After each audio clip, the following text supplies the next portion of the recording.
दोस्तों, आज हमारे बीच में विश्वासी महासंघ के अध्यक्ष महोदय हैं और हम इनसे इनके माध्यम से ये पूछना चाहेंगे कि क्रिसमस को बड़ा दिन क्यों कहा जाता है, क्यों बड़ा दिन मानते हैं। तो इस बारे में अधिक जानकारी के लिए हम भाई साहब से जानना चाहेंगे कि किस तरह इसको बड़ा दिन क्यों माना जाता है।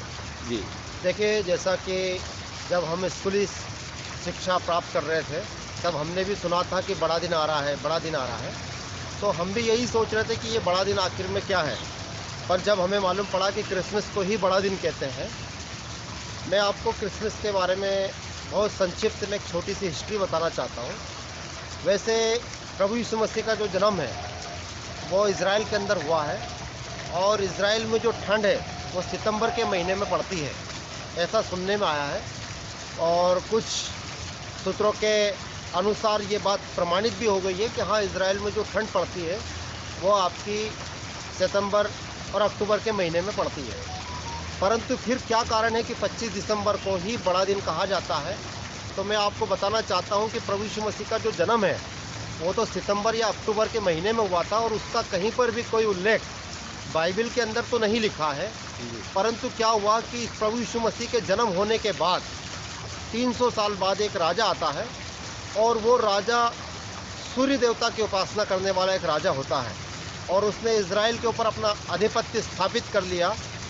और उस राजा ने जब अपना आधिपत्य इज़राइल के ऊपर स्थापित किया तो वहाँ पर उसने क्या देखा कि क्रिश्चियनिटी को मानने वाले बहुत सारे लोग हो गए हैं, क्राइस्ट के फॉलोवर। तो उसने भी अपने साम्राज्य में क्रिश्चियन धर्म को एक राजकीय धर्म करके घोषित किया और राजकीय धर्म करके अपना लिया। तो राजा चक्रवर्ती ने ऐसा किया था। तो राजा चक्रवर्ती सूर्य की उपासना करते थे।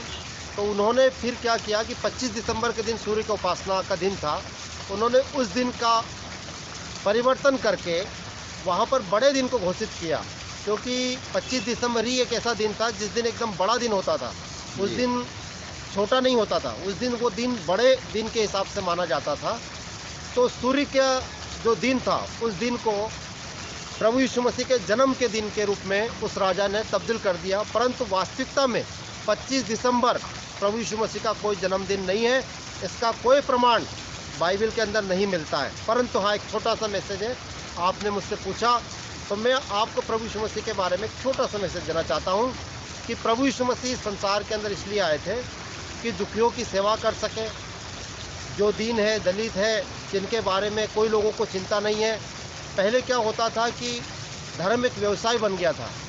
यहूदी लोग ऐसा किया करते थे कि यदि किसी के पाप क्षमा करना है तो वो क्या करते थे, कुछ पैसा लेके, कुछ बेल लेके, कुछ भेड़े लेके और उनकी बलियाँ चढ़ाकर ही किसी के पाप को क्षमा करने के लिए बोलते थे। और ऐसा उनका मंदिर में, जिसको साइनागोग करके बोलते हैं, उसमें ऐसा ही नियम था। परंतु प्रभु यीशु मसीह इस संसार में आए और उन्होंने बोला कि मैं पापियों को बचाने के लिए आया हूँ और मैं पाप से नफरत करता हूँ।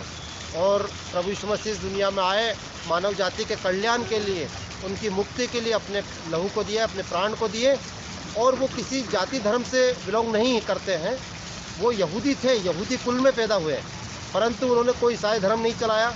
प्रभु यीशु मसीह हमारे मुक्तिदाता के रूप में, हमारे हिंदू शास्त्र में जो दर्शन शास्त्र है उसमें स्पष्ट तरीके से लिखा कि पुत्र के माध्यम से ही पिता की अग्नि दी जाती है। पुत्र को कुमार कहते हैं, कु को पाप कहते हैं और मार को हरने वाला कहते हैं।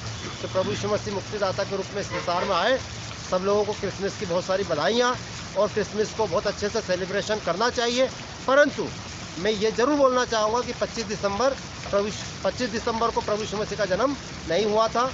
ये एक फाल्स टीचिंग के अंतर्गत लेके आए। परंतु हाँ, आप 25 दिसंबर के दिन प्रभु का संदेश देने के लिए और एंजॉयमेंट के लिए आप कर सकते हैं। आपने हमें इतनी महत्वपूर्ण जानकारी दी, इसके लिए आपका बहुत बहुत दिल से धन्यवाद। बहुत बहुत धन्यवाद सर। धन्यवाद। Thank you sir.